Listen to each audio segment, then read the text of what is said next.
What's good, crew? It's Rubber Cat and coming back at you with another video. And today we got another special one for y'all boys. We got a crew requested crew requested video. I don't know why I struggle saying that, but anyway, we got a requested video. Some of y'all was saying y'all was having trouble with Shanks and the ST21 Luffy or Rush decks in general or Aggro decks in general. So today this gonna be your one-stop shop.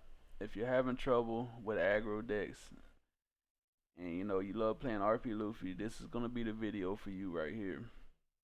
First off, if you're new, welcome. Welcome to the channel. Hey, hit that like and that subscribe button. Join the crew, man. Become a part of the Rubber Captain's crew. If you like content like this, man, hey, and drop a comment down below if you have any more tech or if I miss anything. So first off, I'm gonna go over the cards I play personally and like majority of my builds that I'm gonna get them out first off, and then we'll go through them one by one.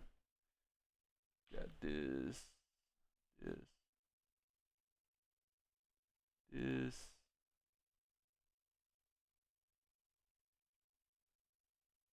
Okay, and yeah, this should be good. All right. So, oh wait, I forgot one card. Shit, I'm tripping. Okay, we're gonna start with Kid here. So, on play, when attacking, die -1, one of your leaders gains 1,000 power to the start of your next turn. So this helps, and I usually try to play this card when they're wide on the board. They got a bunch of low cost attackers like Zoro matchup, any matchup like that where they're not swinging big. Even if they are swinging big, this card is still good regardless, because 7K leader is a whole lot harder to swing into. So when you're going against the Zoro matchups, the Shank matchups, or even the starter deck 21 matchup, they have to invest more Don if they want to even touch you. So having this card is great because when it all boils down to it, it's not only knowing the matchup, but it's also having a deck built around the matchup. So that being said, that's why we play Kid. We got Newgate here. Newgate is essentially Kid, but he gives your leader plus 2K. So instead of 7K lead, now they got an 8K lead. Now you got an 8K lead, so it's way harder for them to swing into you. And chaining Kid and Newgate makes your leader 9K and makes them almost impossible for them to play out a card and swing into you. So they either have to choose between establishing a body, especially if they play big bodies like the Shank matchup. If they're on 8 Don, you drop a Newgate down. You already got a Kid on the field. You're at 9K lead, so if they establish, let's say Rayleigh or something, they can't even KO anything on your board, and they also can't swing into you. So it's like, even just having Kid on the board, and they play Rayleigh, they can't swing into you on 8 because they're using all their Don to invest a big body. But as far as the Zoro matchups and the starter at 21 Luffy matchup, these cards are also good and great. That's why I run these two in every build that I play damn near. You'll see these. There's a few builds where I don't run Newgate and Kid, but majority builds I like to run them. Now the 7-drop Sanji. Sanji rests down to 6 cost or lower, which is perfect because most of the rush cards that they're playing, besides like Dragon, is going to be 6 cost or lower. So being able to rest them down and take them off the board, is just essential to you surviving with Luffy. Limiting their attacks against you is important. Also, with our buffs that we're playing, being able to buff and limit their attacks and take their characters off the board is, crucial. Not in every matchup you want to be worried about characters though. We'll get into that as we get into the gameplay. We also got Ben Beckman here. Ben Beckman's a 1-for-1 trade. You play him out and just trash one of their cards. So this is a great tech card that you can play. I'm not running this in every build, but this is if you're running against a bunch of red decks and locals, I mean, you might as well throw Ben Batman in there. It's not gonna hurt. Next card we're playing is Dragon. Dragon's a great card. You play him out for 8. You get to put 2 on your lead, so you got an 8K swing with your lead. That's without any extra Don invested. 8K swing with your lead, 9K with Dragon. Pretty much you're gonna be able to get 2 bodies off board with just playing Dragon out. Great card. Also, you know, the reason why I tech it in a lot of my decks. Now I'm gonna go over a couple cards that are not like usually in my decks that you can play to help out in the matchup. So we'll get to that. First off, we got Rayleigh. If you're running against a bunch of red decks, it never hurts to play Rayleigh. On play, he gets the minus 3,000 power to one, 2,000 to another, and then also KO a 3,000 power or less character. So this is great for just, you know, potentially removing multiple bodies. I mean, playing him out, minusing something here, minusing something there, popping something there, and then being able to swing into something with your leader, you know, it's a great tech. But I don't play Rayleigh, unfortunately. He's just a little too slow for my liking. But, you know, if you're struggling with the red matchup, Rayleigh can help you out there. Let's get on to the next card. Shanks is another card a lot of people play. This is similar to the Kid and Newgate, but it requires 10 Don. That's the only downside to this character. But it minuses everything on board. Makes everything minus 1,000 power on board, you know. But the problem with the aggro matchups is they're trying to kill you before you get to this, you know. So if you don't see ramp, there's a high chance running this type of build that they're gonna, you know, get you down in life before you even get to play this out, and then therefore making this not even safe to play out. So that's why I don't have this specifically in the deck, but you can build a deck around this as well. Let's get to the next card. Okay, you got God Thread here. So this is a good tech card as well in the aggro matchups because not only does it ramp you, but it KOs a 5 or less. And if you know against the ST21 and then the Zora matchups, they're playing a bunch of 5 or less. Even in the Shanks matchup, they're playing the Rush Luffy, which is 5 or less. So being able to KO that body and ramp is, you know, always a good play. So there's this card as well that you can tech. And then that's pretty much it for the tech cards. I don't want to make this video too long going over tech cards. I'd rather show you the gameplay and show you how we actually play against these leaders. But first I will show you the deck list I am playing today. Alright, crew. So this is actually the deck list I posted, I think maybe in my last video. I said this is the best RP Luffy list for now in OP10. That's the name of the deck list. And you know, I say that because it's good into those matchups that you're struggling in. I built it around that. We got the Newgates, we got the Dragons, we got the Kids, we got the Rush Sanjis. I did think about putting in Batman in here, which you can definitely tech Batman in here as well. But you know, I'm not gonna go over the deck list in this video because we did actually go over this deck list in my last video. So if you want to see the deck list or the breakdown of the deck list, go check out my last RP Luffy video. And you know, without further ado, man, that's enough rambling on. Let's show you these matchups and show you how we play against these leaders. But before we do, hey Brooke, drop that beat. Alright, crew. So what we're looking for in our opening hand against the aggro deck, first off is ramp and a big. So we see ramp and a big, we're good, and some counter. You want to have counter for sure. So you know, you got to make sure you have counter. But I'm gonna show you how we play against this leader. Let's say if we don't have ramp on 3 and we only have ramp on 5. So with this leader, starving is a way you can play, but you also can rush their life down, especially if you have like your Kids and your Newgates. Then you don't really have to worry about starving as much.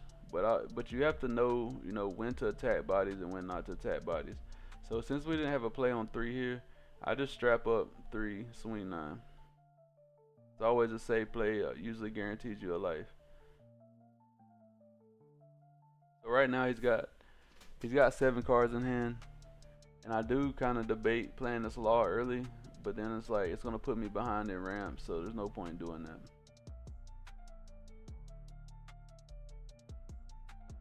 It's playing out the Nami that gives 2 rest to Don. That's cute. He gives his Luffy 2 rest to Don.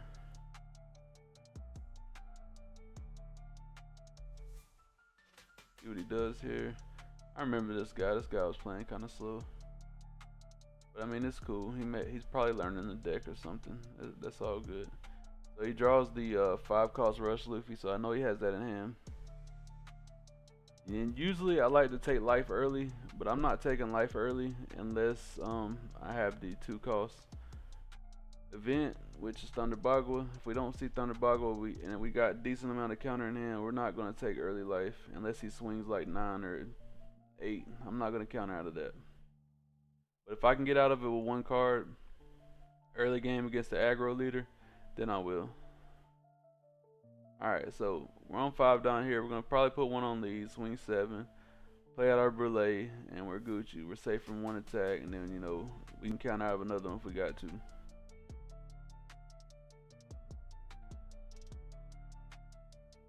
what he does here. Kind of skip through, he's taking a little while. Okay, so he took the life there. Ooh. We got our Brulee established. We're looking nice right now. He's thanking for 20 years. Alright. He plays out his 5-drop Luffy here, which is cool.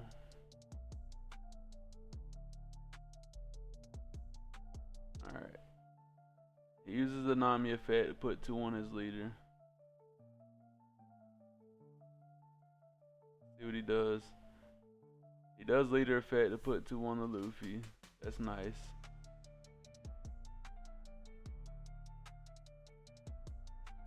And I'm going to take the biggest attack and counter out of the other one. Okay, so he went ahead and strapped the Don on this Luffy. So let's see what he swings. Swings 8. Does the effect. He puts it on leader. So pretty much, I'm going to have to take one of these either way, so it doesn't matter. I'll just go ahead and Brulee block that. Take the next hit. Leader hit for 9k. Yep, that's nice, buddy. Alright, so next turn we will be on 9 dying. So with 9 dying, him only having really 1 like viable attacker right away, I feel safe playing out the Eustace Kid. So we play our kid, we put 1 on lead, we swing 8 at him, so this will require 2 2Ks if he wants to get out of it. If he gives us 2 2Ks, we're fine with that. So he gives us 2 2Ks. We like to see that. And one of them's the unblockable. The trick is when you're playing against these rush decks, you do not want to go down to 0. So you want to do whatever you can to not go down to 0. We draw into another kid, so that's good. That's good as well because we'll be able to make our lead 8K next turn. If we don't draw into something better. So. And this guy's taking a little while. Okay, he played out another Nami here, which is crazy. But it's 2 on lead and 1 Nami. Fortunately, it looks like you gotta play something else out, buddy. Yeah, he's not playing nothing else out. So he's splitting Don ahead of time, which lets me know he's a newer player. But you know, it is what it is, bro. I mean, if you had another rusher, you could play another rusher out, but at the end of the day, you know, it is what it is. So we can only counter out of one of these attacks, unfortunately, but that's fine. We'll take the next attack. That's cool. So I don't mind playing at 1 against aggro decks, but I definitely don't want to go down to 0. Let's see how we, you know, determine what we're going to do this turn. So, thinking here about playing the Frankie out. This will get us a cycle right here. We'll just get rid of the Zora more than likely. Yep, cycle. Alright, we'll use lead effect to ramp back up. We'll swing 8 into his body here to try to get 2 cards from hand. So when they got 5 cards in hand, it's a safe bet to swing 2k over their body if you can. If they give me 2 cards, then they're gonna be down to 3 cards. He didn't want to give us any cards here. Alright, he has no more viable attackers on board, like just without investing dime. So we feel safe playing out another kid, and that's what we do. If he would have had another attacker, I might not have played out the other kid. I might have played out the law.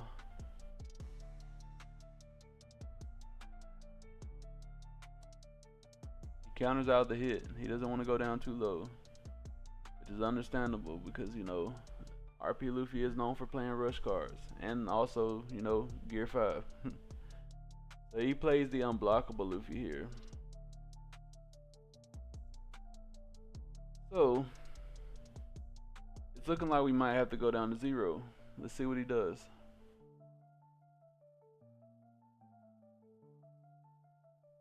He definitely can get 4 rested Dawn from the Nami, which is unfortunate. But we can block out of his leader attack, so we're not worried about that. All we're worried about is can we counter out of this attack with the unblockable Luffy. He probably should have made that his biggest attack, to be honest. Let's see if he does that.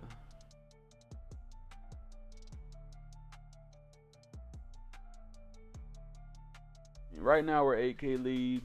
We got 4k counter in hand, so we can get up to 12k.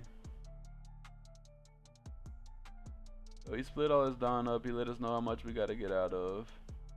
I don't want to go down to 0, like I said, because they do have unblockables. So I will give him every card from my hand, because I don't care. We just don't care at that point. He swings 10 at us. We just block out of that one. Cool. So now our opponent's got 3 cards in hand. He's essentially starved, and we've also taken 2 life. So we're in a good spot right now. This is where you want to be at.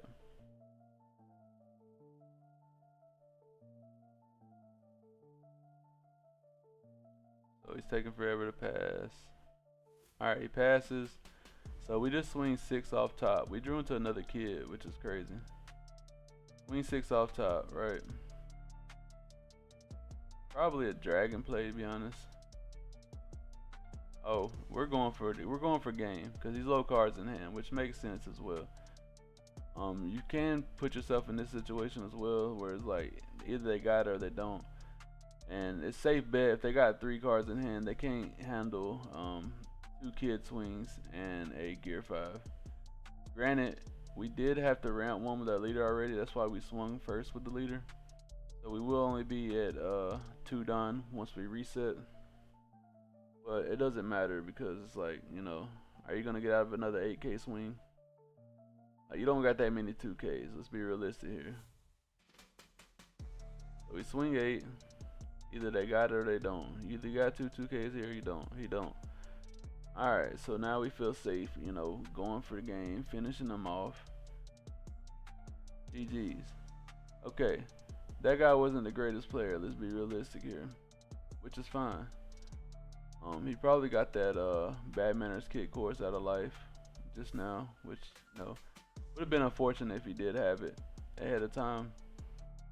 But, you know, it is what it is. It happens like that. Let's get on to the next game, crew. Alright, crew. So we got a Shanks here. So against the Shanks matchup, I usually like to see a ramp piece and a rusher, because I like going aggressive in the Shanks. Because as you know, their leader effect, they're able to drop either one of your characters or your leaders minus 1,000 every turn, once per turn. So here we drew into a Zoro Joro, which is perfect. We're just gonna swing 6 here, but usually we would just strap up and swing 9. I actually like swinging 9 first because it guarantees me the life and puts them down to a 4 life lead. And Shanks is a whole lot easier to deal with if you get their life down. So he's swinging 6 at us here. Alright, notice we don't have the Zoro Joro Relay Classic. So what we're going to do is we're going to swing 7 here. We're going to strap 3 on Zoro Joro, swing 7, which is on ramp us. Put 1 on lead, swing another 7. So even after he uses leader effect, he's going to have to give us 3 cards regardless. And that's what we're going for here. We want to get some of them cards out of his hand. So So uses leader fetch. Only going to require 2k here. He ends up taking that. I don't know why he took that. But now he's got a 2k, 1k. He takes that. So that's letting me know that this guy's bricked up. He's got all bigs in his hand. Because there's no reason you're taking a 6k hit and a 7k hit. Like, you're going to counter out of one of those. So him doing that just lets me know that he's bricked up. And that's one thing you will see a lot of Shanks players become, is bricked up, because they're playing so many rushers and bricks. We used Thunderboggle there to counter out. We took the first hit, of course. We ramp up. Now it's probably looking like new gate time. Get our lead up. We're not worrying about board at all, because we just made our leader 8k. We don't care about board. We're going straight in the face. Gonna require 2 cards no matter what he does. And he took the last 2, so did he get counter out of his life or what? Let's see.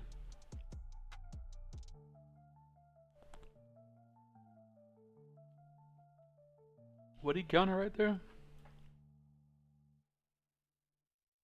What did he counter with right there? I'm confused. What that shit went by quick. See what he counter with? Okay.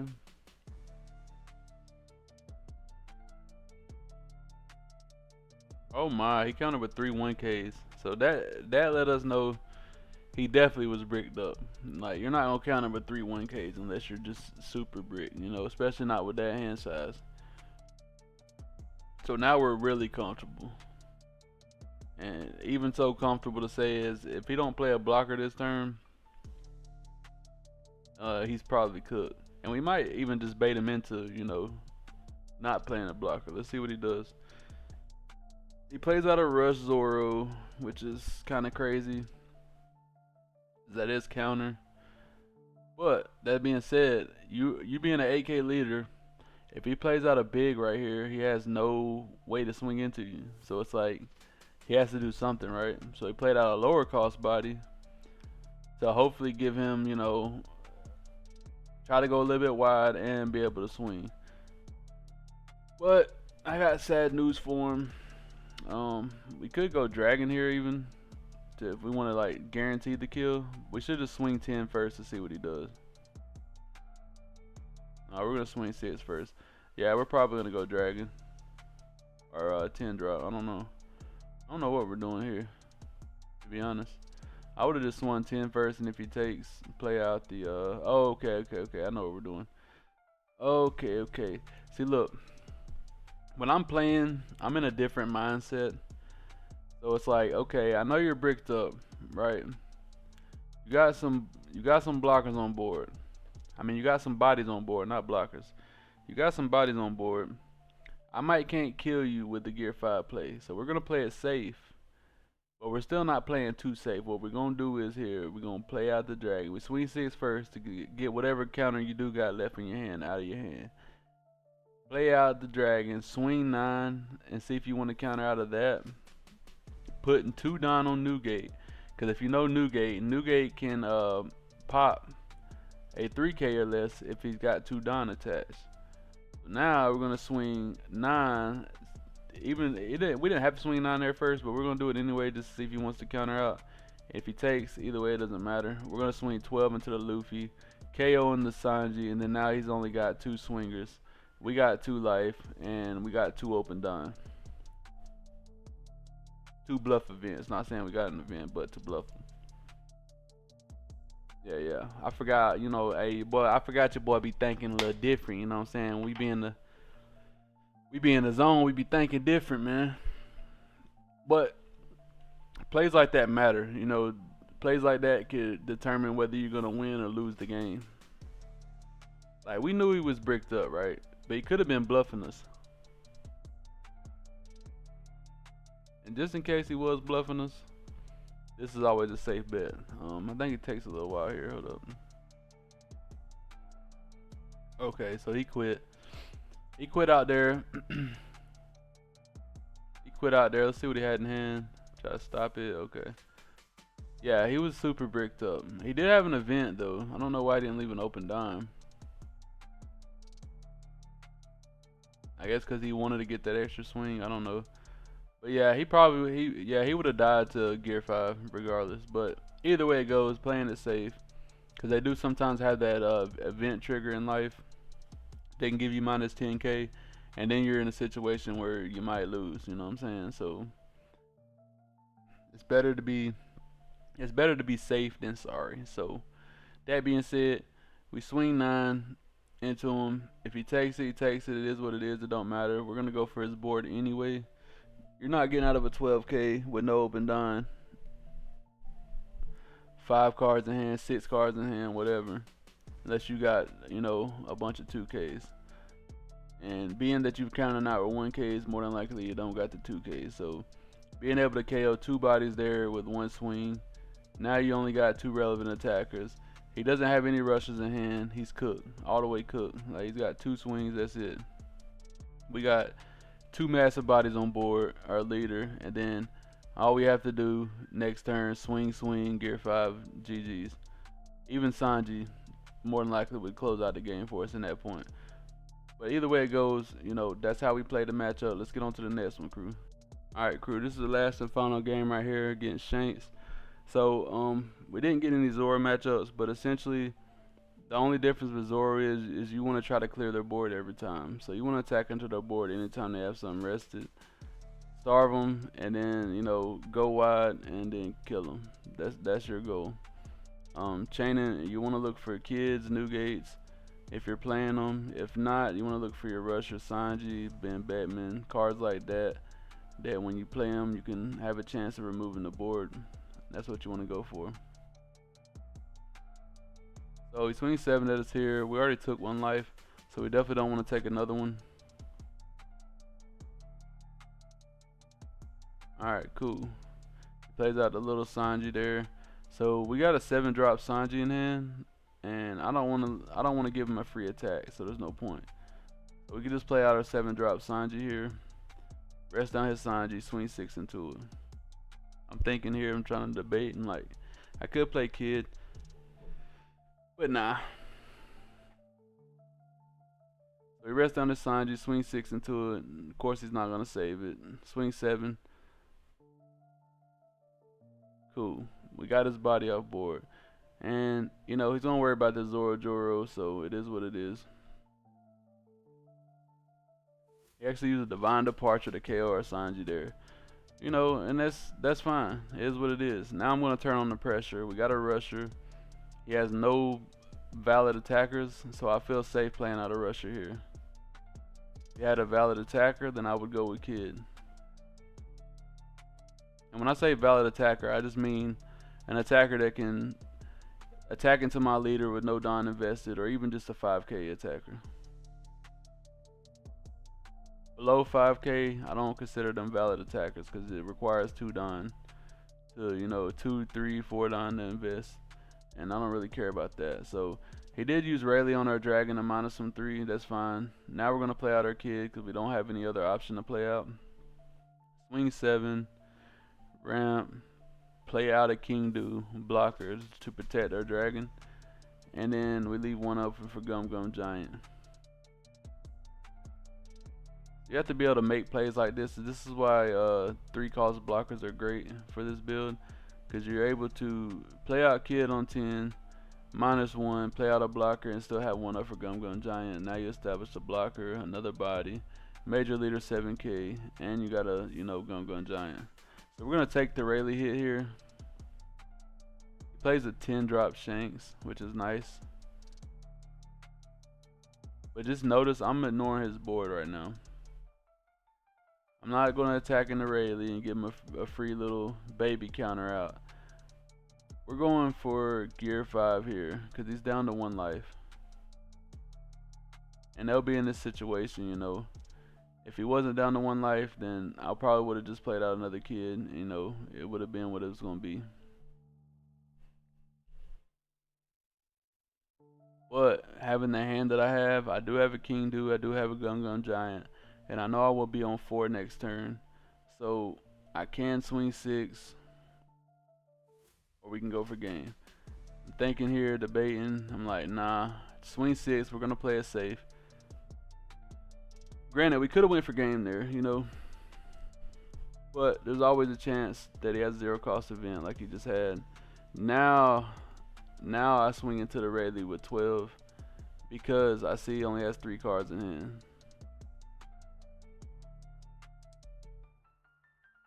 So I ignored his board until I knew for a fact, or you know, until I knew there was like an 80-90% chance that I was gonna be able to remove it.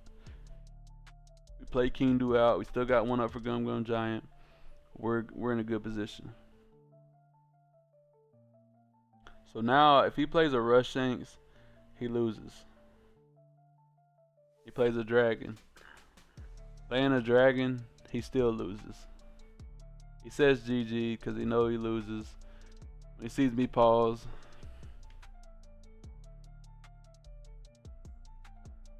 he said I won. I was just trolling, saying no, I didn't, not yet. The game ain't over. You know, it ain't over till it's over.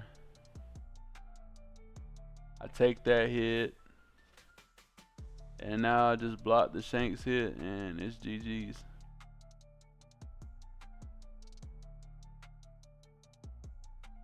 I'm over here trolling, man. Forgive me, Admiral Bubbles, if you watch my channel. I wasn't trying to troll, bro. Yeah, swing 11, swing 12. GG's. Unless he got a trigger out of life, that's the only way it's gonna save him. But yeah, man, that's the matchups right there. If you have any questions or concerns, like I said, first off, check your build. Make sure you're built to even handle aggro decks. Second off, play test. Like, play against the decks, because eventually you're gonna learn how to beat them. Like, it don't matter if you take 20 losses against the deck. You learn more from your losses than you do your wins, you know, when it comes down to it. At least I do. You know, you should always learn from your losses. Even recording your matches and then rewatching them back and seeing if there was anything else you could have done, that helps as well. But yeah, man, hopefully after this video y'all don't have any more trouble with the aggro decks. You know what I'm saying? And I'll catch y'all boys in the next one, man. Peace. Alright, crew, we got another ST21 Luffy here. The last one wasn't that great, so let's see if this one's any better. And if I remember, this guy was playing a real spicy list, like some spice. So he's actually playing the Tony Chopper list. Unfortunately, though, he whiffed on his first search, which is good for us. But that being said, like I told you, I don't want to take life too early against aggro unless I have to. So we swing 6, play out our Brûlée, and we're Gucci. This is why Brûlée is the GOAT, because Brûlée saves you from an attack. Now if he has a way to KO it, he has a way to KO it. All we really care about is getting the ramp from Brûlée anyways. But if she can block the attack, you know, that's an extra plus. He swings 5 here. I guess he doesn't want to put Don on it, because he's probably got a 5 drop in hand. Well, I guess not. He just messed up. Okay, that makes sense. He said oops. Okay, he messed up. Yeah, it makes sense. But he still whiffed the attack anyway, so it don't matter. We take the hit right there. He puts 2 on Zoro. We Brûlée block. We saved our Brûlée blocker there. Now he could have just not swung, right? Which, you know, would have been a smarter play, but he did. So here with this specific instance right here, he's spamming the board, right? I know he's playing the chopper build, so my goal is like, okay, let's get these bodies off the board, like especially the chopper. We don't want him to be able to do that every turn. Like cards like that, you want to get off the board, so that's what we did. We're 7k lead now, so if he wants to establish bodies and swing at us, it's gonna take a lot. So let's see what he does here. And I'm gonna show you the power of chaining Newgate, chaining Kid in the Newgate against these little aggro lists like this. He plays out the 5 cost Luffy, which is annoying here because he's gonna be able to swing a lot. But you'll see how we play this. We do got some 2Ks in hand. So we got a way to get out of some stuff. Alright, he's swinging 8 at us here. Swinging 9 at us. So I'm like, okay, well, I got to take this then. So we're going to go down to 1 actually. Go down to 1. Okay, we're cool. We get a king do. You know what I'm saying? My boy king do. He swings 7 at us here. We'll just give him the king do. You can have that for the free ski. Alright. So we're on 9 Don here. If we play our Newgate out, we have no open Don. So I'm not playing Newgate out because I want to play it safe. We're going to swing 8 into 6 here. He's got 4 cards in hand. What's the chances? And if he blocks, okay, I'm going to come into it for even more. So he's in a situation where it's like he has to let it go. Like there's no saving it. Alright. So he let that go. Now we're going to go 9 in. And then 9 in. And we're going to sit on the Gum Giant. So make sure you're leaving a Don open, especially if you got one in hand. But even if you don't have one in hand, leave one open, because if you got life, there's a chance that it can be in your life. And I've won plenty of games from getting a Gum Giant out of life. So if you're playing the event, there's no reason not to leave one Don open. So the Newgate play, yeah, he would have been a 9K lead, right? It'd have been hard for him to swing into him with anything on his board. But the safer option is to leave that Don open, establish another big body, swing in. Now we get some life out of him. We got him down to 2 life. We got 2 big bodies on board, and now we got a Newgate turn, a Newgate for the next turn.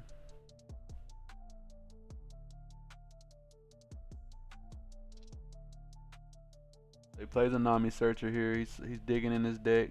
He found him a Tony Chopper blocker. He plays out a Tony Chopper. He must not be playing a lot of targets. Well, he hit on that one. But I say he must not be playing a lot of targets in the Tony Chopper build.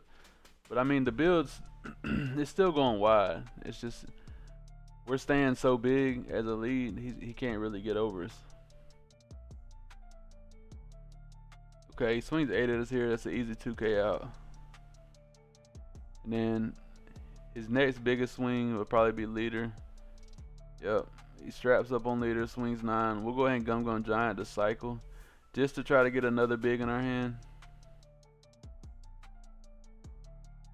Alright. So we're in a situation again where it's like, okay, if I play Newgate out, I'm not gonna have any open Don, right?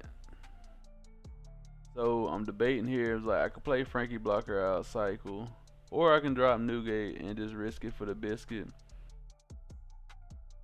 Pause. So I know that he's not gonna want to go down to 0. I'm just assuming he's not gonna want to go down to 0. So here I'm like, okay, we don't have any open Don. We will be a 9K lead, and we do got 2 2Ks and 2 1Ks in hand, so we can get out of a lot. So let's see what we do here. We swing 8 in, -1 with the kid, make our lead a 9K. If he wants to give us a blocker here, gives us a blocker. Now we're going 9 in again to life. He takes. Now I'm going 9 in again to life. Okay, so we're a 9K lead. If he wants to swing into us with any of his biggest characters, that's 4 Don. Mind you, he's on 10 Don. And it's going to want to put 1 on his leader just automatically, right? So he can, you know, give 2 extra Don.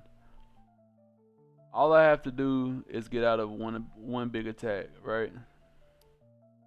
Because there's no way he can just keep splitting 10 Don into, you know. It sounds crazy when I'm trying to explain it, but just hear it this way, okay? If he takes 4 Don, puts it on Tony Chopper. Okay, well, he played out Dragon. But hypothetically speaking, if he takes 4 Don, puts it on Tony Chopper, 1 on lead, that's 5 Don. He's only got 5 Don left, and he can't even do his leader effect unless the Don's rested, right? So he has to play something out, which is going to require more Don. So let's say he just plays another Chopper blocker out for 3 Don. He's got 2 open Don left. He can strap 2 Don somewhere. He swings into life with his biggest attack or his lowest attack, I counter out. Like, I can get up to what? I'm 9K. It's 11, 13, 14, 15. I can get up to 15. He can't swing 15 twice. Physically. Like, it's not possible for him to swing 15 twice.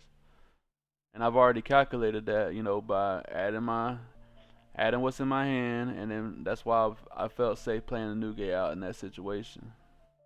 Now, if we go back before, turn before, I did have the same situation, right? Or wait, my bad. Turn before, okay.